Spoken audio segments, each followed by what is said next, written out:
qui sont là. Bonjour, chers amis. Ah, vous n'êtes pas là. C'est allumé. Je pense que c'est bon. Il me cherche tout le temps. Et il a une stratégie lorsque je veux lui faire comprendre qu'avec mon âge, qu'il devrait me laisser tranquille, mais il me dit, mais Pasteur Alphonse, il va crier nous au Canada, tout partout, il va mettre en fou. Alors, quand nous trouvons un argument, gloire à Dieu. Content de vous voir. Cette semaine, j'ai vécu la grâce. Et vous? Ah, ça va là. La jambe montée, mais il y a de l'énergie. Alors, j'aimerais vous sentir.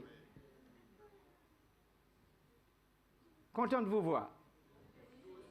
Et en entrant, quelqu'un m'a comme relancé pour dire, moi, ça, on a l'habitude de dire là. Dieu est bon. Et nous disons tout le temps, bon Dieu est bon. Tout le temps. Et pour ceux qui aiment l'anglais, pas chercher en train, God is good. You're not there, I'm not feeling you there. Je ne vous sens pas là. Bon Dieu est bon. God is good. All the time. Voilà pourquoi nous développons une pensée pour ce Dieu de l'univers. Vous êtes là? L'espoir nous fait vivre. Et chaque jour, dans ma vie personnelle, l'espoir prend de nouvelles dimensions à la gloire de Dieu. Toutefois, nous sommes témoins de ce qui se passe dans le monde, pas vrai?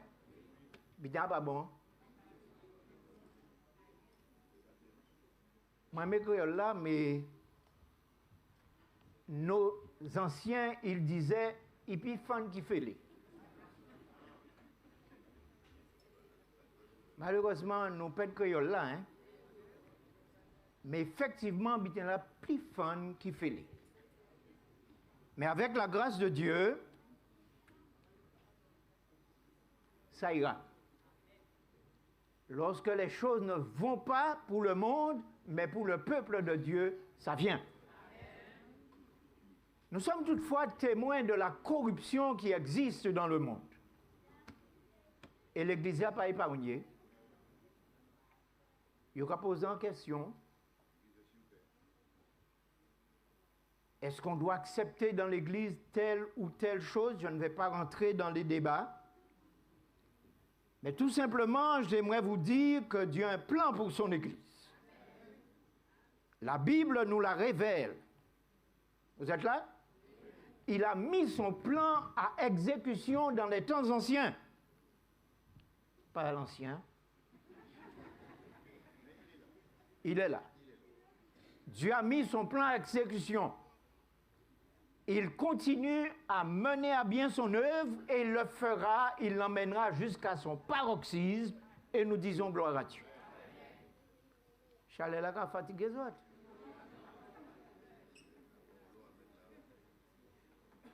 En vrai, vous soucouez mon nag qui a côté là, hein.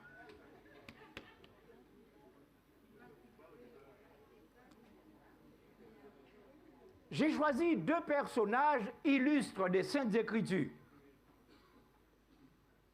Chez ces deux hommes, il y a un lien de sang. Je ne vais pas rentrer trop dans le contexte pour ne pas être trop long, mais j'ai choisi le texte de la Genèse chapitre 4 au verset 26. Genèse 4, verset 26. Si vous préférez écouter, ce n'est pas un problème. Mais si quelqu'un veut se porter volontaire à nous lire ce texte, j'apprécierai. Genèse chapitre 4, verset 26. S'il y a quelqu'un, verset 25 et 26. Autant pour moi. Adam connut encore sa femme, elle enfanta un fils et l'appela du nom de Seth. Car dit-il, tu m'as donné un autre fils à la place d'Abel que Caïn avait tué. Seth eut aussi un fils et il l'appela du nom de Enoch. C'est alors que l'on commença à invoquer le nom de l'Éternel. Amen. Je ne vais pas étudier la vie de ces deux hommes. Essayez de vous créer du temps pour découvrir qui ils étaient. Toutefois, nous apportons la précision en ce qui concerne Seth. Il remplace Abel que Caïn a tué. Enoch, le fils de Seth, là aussi vous ferez des recherches. Mais s'il y a une portion de phrase qui a attiré mon attention, le verset dit, à cet instant, on commença à invoquer le nom de l'Éternel. Cette période n'est pas une période comme on l'a souvent présentée. Vous me suivez?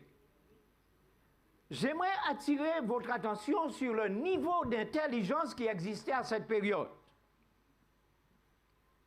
Des hommes intègres qui cherchaient par tous les moyens à s'élever dans l'échelle des valeurs, de la connaissance.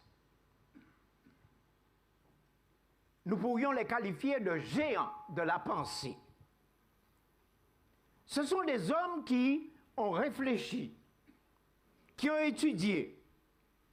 Et je vous invite à analyser et à considérer leurs travaux, leurs témoignages.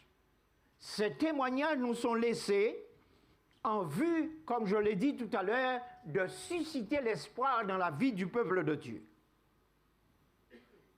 Et grâce à eux, il y a encore aujourd'hui une voie ouverte, il y a une issue, il y a une possibilité surtout de ce que nous recherchons, de voir Dieu transformer son Église à la gloire de son nom. Genèse 4, verset 26, à cet instant, on commença à invoquer le nom de l'Éternel. En dépit de cette dégénérescence accrue, en dépit de cette situation déplorable, trop souvent nous nous attachons à l'aspect négatif. Il nous suffit de lire. Et s'il y a un combat que je mène serré contre l'Église adventiste aujourd'hui, il y a trop de gens négatifs dans l'Église. Ils sont pas là? Hein? Nous d'accord? Il y a trop de gens négatifs dans l'Église. Et s'il y a une transformation que Dieu doit apporter au sein de son Église aujourd'hui, c'est de faire de nous des chrétiens positifs. Nous trouvons tellement d'arguments pour rester négatif, et combattre l'Église. Mais je veux mettre en évidence, à cette période, il y a une catégorie, un groupe, le nombre n'est pas précisé, mais notez, qui invoque le nom de l'Éternel. Voilà ce à quoi nous devrions nous adonner aujourd'hui. Ne pas nous limiter seulement à appeler à l'aide, parce que, entre parenthèses, la servante du Seigneur dit que nous sommes trop parcimonieux. Vous aimez ce mot-là? Nous sommes trop parcimonieux dans nos prières. Nos prières consistent uniquement à demander et à recevoir. Ce n'est pas cela, invoquer le nom de l'Éternel. Nous devrions nous surpasser, être assurés que nous avons l'aide de l'Éternel, mais encore aller plus loin, chercher sa face. Et Jérémie nous fait une déclaration dans le livre de Jérémie au chapitre 33 et le verset 3 que je vous invite à lire. Jérémie, chapitre 33, si quelqu'un a trouvé, soyez volontaire. Jérémie, chapitre 33 et le verset 3. Je lis, invoque-moi. Et qu'est-ce qu'il dit encore? Et je te répondrai. Je t'annoncerai de grandes choses, des choses cachées que tu ne connais pas. Les temps actuels constituent un enjeu suprême pour l'Église. Aussi pour le monde, pour ses dirigeants, les hommes d'État qui occupent des positions de confiance et d'autorité.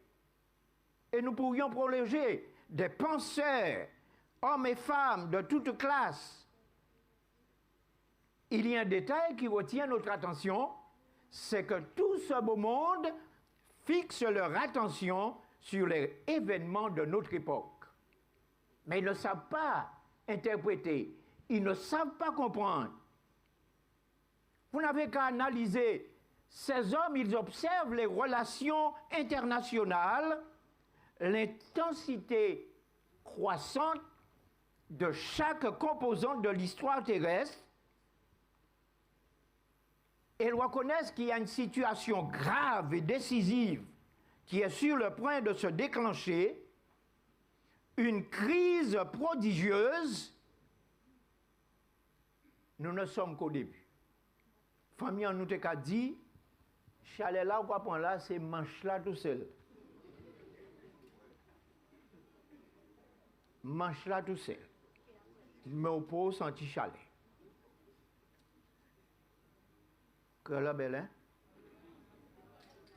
Mais nous pèdons trop en créole, là, nous pèdons trop.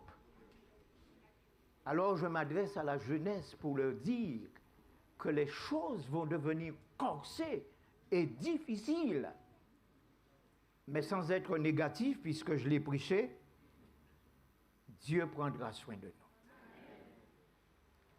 Personne ne peut plus rien contrôler. Calamité, en terre comme en mer, instabilité sociale, menace de guerre. Et tout petit en fait l'armée. On m'envoyait à un endroit qu'on appelait la poudrière. Pas si ça existe encore, mais c'était un lieu délicat où l'on contenait les armes et toutes les munitions de l'armée. Aujourd'hui, nous sommes comme sur une poudrière. Bien là que péter n'importe où. Et il y a lieu pour nous d'être attentifs, très attentifs au conseil de Dieu. On pourrait parler aussi du réchauffement climatique. Quoi, imaginez-vous, j'entends le Mont Blanc, une montagne couverte de neige tout le temps, j'entends dire que la sécheresse a atteint le sommet du Mont Blanc.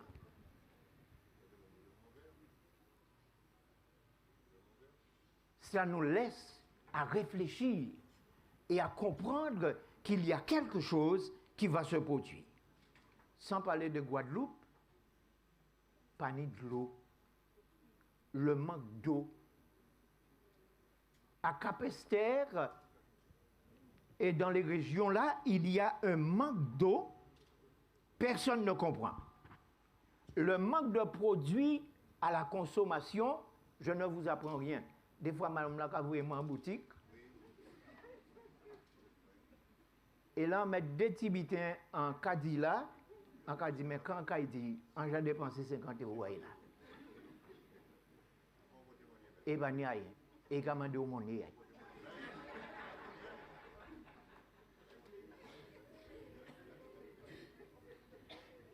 La situation est très, très difficile.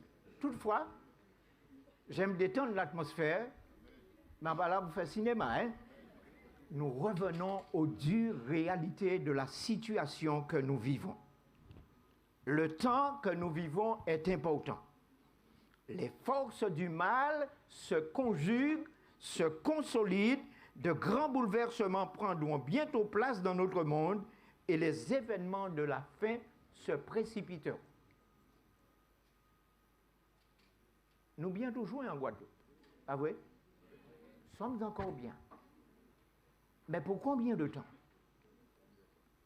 Et alors, nous nous posons la question, et j'aimerais que vous puissiez entrer dans cette phase d'analyse. Que devrions-nous faire? Quelle attitude à avoir?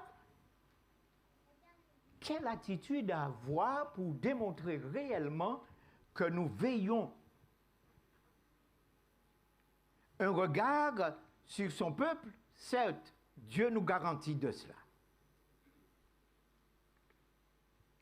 Mais il y a lieu pour nous de faire preuve de plus de foi que jamais. D'une grande foi, en demandant à Dieu vraiment que ces bénédictions soient déversées sur nous, mais il nous faut encore prier, prier, prier pour que Dieu reste à nos côtés. C'est à ce moment-là, notez mon texte, que les hommes commencèrent à invoquer le nom de l'Éternel. Dieu nous promet d'acquérir de la force dans la prière, n'est-ce pas? Vous êtes prêts à entendre ce que je veux dire? Mais il faut qu'à la prière, nous puissions joindre la discipline personnelle. Et si je devais clore mon message sur ce point-là, nous sommes indisciplinés. Je plains parfois nos jeunes pasteurs. Moi, j'ai vécu la bonne période avec mon âge. L'Église était encore disciplinée. À Chauvel, on est discipliné, sous paix d'épée.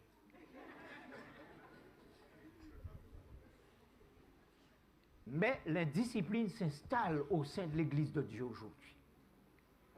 Chacun veut faire à sa manière, aller dans sa direction, voir les choses comme ils veulent. Et nous avons beaucoup de pensées philosophiques pour nous appuyer dans ce que nous faisons dans notre attitude.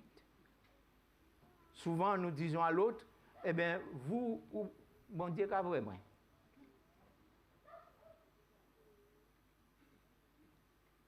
Mais effectivement, il nous voit. Mais il aimerait que nous puissions changer d'attitude et faire preuve de discipline au sein de son Église. Vous êtes pas là? Il faut dire, il y a encore.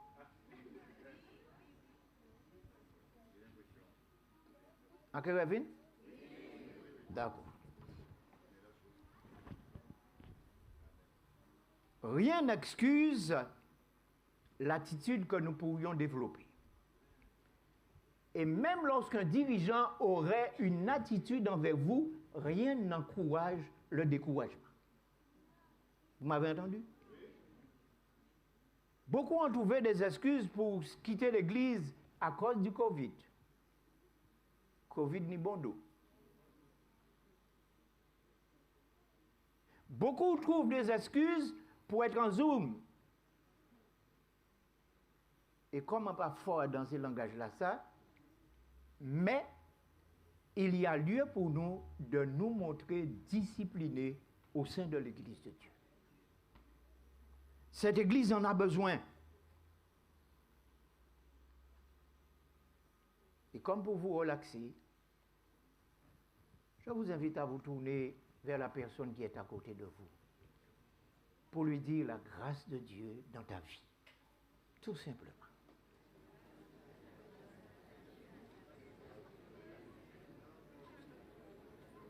Que cette grâce,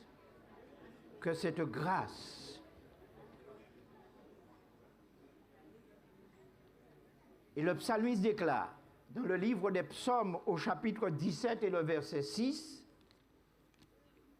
Psaume chapitre 17 et le verset 6, je t'invoque, car tu m'exauces, ô Dieu.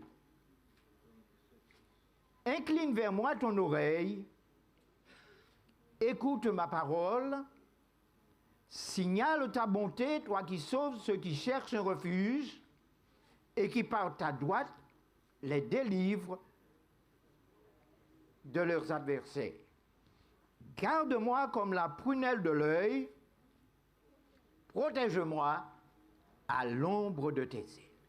Voilà une prière simple. Et comme pour ne pas vous entraîner dans le contexte, je vais ajouter un autre texte biblique qui émane de la plume du prophète Sophonie, que nous ne connaissons pas trop bien. Sophonie au chapitre 3 et le verset 9. Sophonie chapitre 3, c'est après Habakkuk. Après Habakkuk, avant Agé, oui je pense, oui avant Agé. Sophonie 3, verset 9. Je lis. Alors je donnerai au peuple des lèvres pures, afin qu'ils invoquent tous le nom de l'Éternel pour le servir d'un commun accord. Dieu va réaliser cette œuvre au sein de son Église, de manière que nous puissions présenter une image qui reflète le nom de notre Dieu. L'évangélisation, puisque nous y sommes, premier sabbat, va prendre de nouvelles couleurs, une autre dimension. Les gens souhaiteraient que nous invoquions le nom de l'Éternel. Vous êtes là? La demande de nos voisins, de nos collègues, de notre entourage demeure le même. Et comme pour dire et bien illustrer, j'évoquerai l'exemple du prophète Jonas. Vous vous souvenez de l'histoire de Jonas? Eh bien, comme pour dire en créole, nous avons les mêmes bateaux là. Nous sommes sur une mer totalement démontée. Et la demande du peuple, c'est que nous puissions invoquer le nom de l'Éternel. Les occupants du bateau se tournèrent vers Jonas. Invoque ton Dieu. Connaissez l'histoire. Et aujourd'hui, c'est la même demande qui nous vient de l'extérieur. Invoquez votre Dieu. La tempête est là. Les éléments se déchaînent. Mais, je dis encore avec force, que Dieu veille sur son Église. Dieu veille sur son Église. Et le moyen que Dieu a choisi pour faire connaître le salut aux hommes, établi pour servir, elle a pour mission de proclamer l'Évangile. Les exigences ne sont pas celles de mon enfance. Exigences qui m'ont fait énormément de bien. Le dimanche après-midi, il n'y avait pas répit. On m'emmenait en travail missionnaire. C'était quelque peu imposé. Mais la mission de l'Église, elle s'accorde aux dons, aux talents, aux moyens que Dieu met à notre disposition. C'est à vous, sur le plan individuel, de découvrir vos dons, vos talents. Et pour clore, j'ai souvent pris l'habitude de dire que je considère cette Église comme une Église d'opportunités. Nous devrions être prompts à saisir toutes les opportunités qui se présentent à nous, que ce soit au travail, dans notre voisinage, dans notre entourage, de manière que ces opportunités puissent servir à la prédication de l'Évangile et que le nom de Dieu soit glorifié. Je peux clore maintenant. Ça va? Bonne nouvelle. C'est par l'Église que l'amour de Dieu se manifestera. Des façons puissantes et positives, destinées à convaincre les dominations, les autorités dans les lieux célestes. L'Église est la forteresse de Dieu, sa cité de refuge qu'il a placée dans un monde révolté. Servant du Seigneur. Ça va? l'Église est appelée à dégager des rayons de soleil qui devraient réchauffer, éclairer, illuminer, de telle sorte que des gens, quelquefois, vont venir à l'Église par curiosité. Mais plaise à Dieu que ces gens, lorsqu'ils sortiront de l'Église, ils soient en mesure de témoigner et de dire en une simple phrase, ces gens-là s'aiment.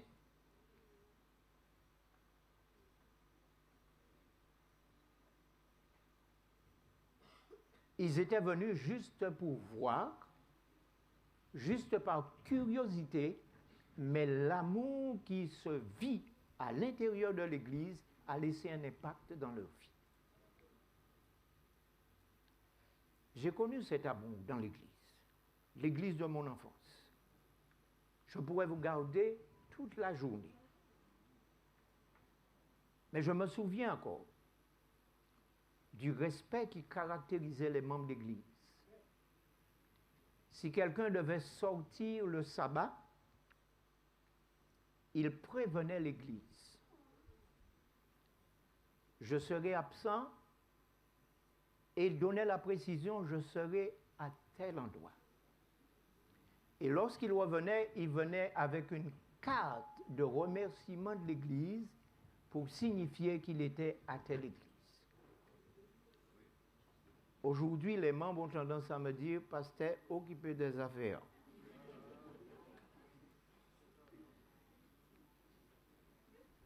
Et même lorsque écoutez bien, hein, lorsque j'ai l'intention d'aller visiter, j'ai déjà rencontré certaines attitudes. Pasteur, quand vous venez chercher, on pas malade, hein? Mais ça a fait longtemps qu'il a traîné pied. Et demain, c'est arrivé. Restons unis dans la prière. Recherchons la force qui vient de Dieu. Montrons au monde que la face de Dieu est sur son Église. Et le Seigneur sera glorifié. Alors, je dis, moi qui reviens. D'accord. On va clore donc. Et dans le livre de Romains chapitre 10, versets 12 et 13, Romains chapitre 10, versets 12 et 13,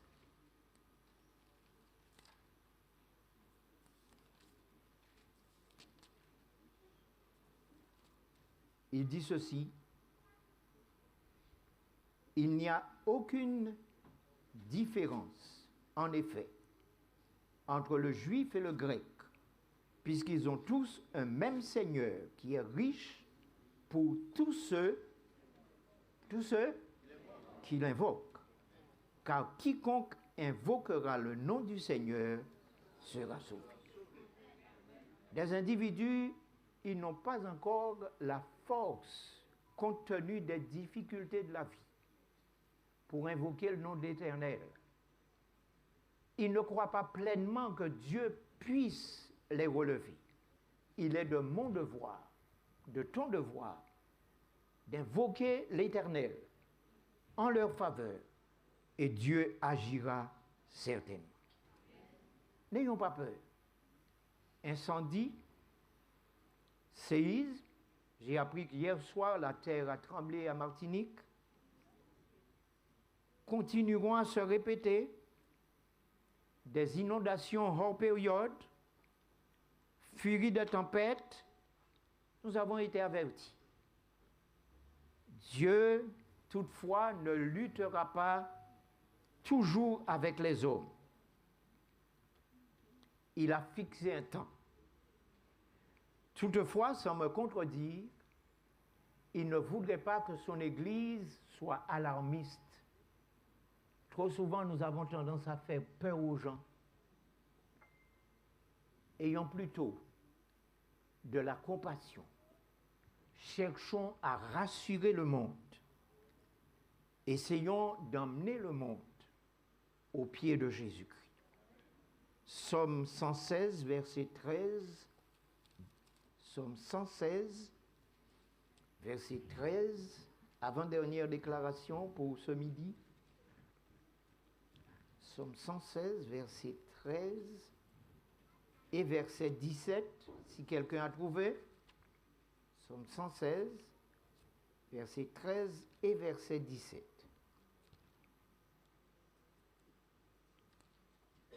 J'élèverai la coupe des délivrances et j'invoquerai le nom de l'Éternel.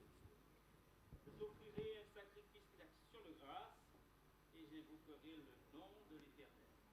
Verset 17. Oui, merci. Je t'offrirai un sacrifice d'action de grâce et j'invoquerai le nom de l'Éternel. Un exercice au quotidien. Pour moi, personnellement, j'en ai besoin. Tu en as besoin. Continue à chercher l'aide, le secours de l'Éternel. Je ne sais de quoi cette semaine sera faite. Continue à compter sur Dieu. Pasteur l'Ancien a insisté dans sa prière. Prions pour nos enfants. Ce fut un temps, dans mon enfance, et j'aime en parler, n'importe qui pouvait me reprendre au sein de l'Église.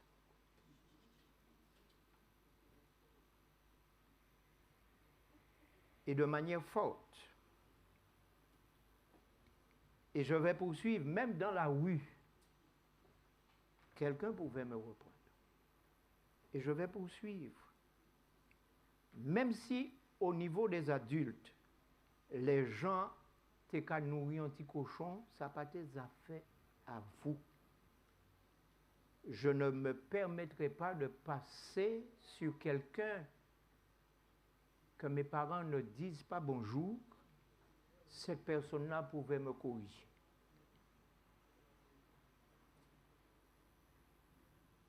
Aujourd'hui, personne ne peut reprendre personne. Et je m'adresse aux enfants et à la jeunesse. Venez me rassurer. La servante du Seigneur me dit que c'est vous qui allez terminer l'œuvre. Ça comme un frisson des fois. Mais Dieu est puissant. C'est avec cette jeunesse qu'il va achever l'œuvre. Invoquez l'Éternel. Ne soyez pas toujours préoccupés par vos réussites académiques, c'est une bonne chose. Mais soyez aussi préparés pour achever l'œuvre afin que Jésus-Christ revienne. Invoquez-le. Et continuons à le faire pour nos enfants, pour nos petits-enfants. Et la liste pourrait être longue, mais cette Église, continuons à prier pour elle. C'est l'Église de Dieu et il achèvera son œuvre. Et enfin, je vous laisse le texte qui nous a servi de méditation de Timothée 2, verset 22. De Timothée, chapitre 2, et le verset 22, je lis. Repousse les discussions folles. Est-ce que je suis? Non? Je suis bien à la page? De Timothée 2, verset 22. Fuis les passions de la jeunesse et recherche la justice, la foi, l'amour, la paix. Et il insiste avec ceux qui invoquent le Seigneur d'un cœur pur. Bon courage, bonne persévérance. Priez pour moi, je prierai pour vous. Jésus revient.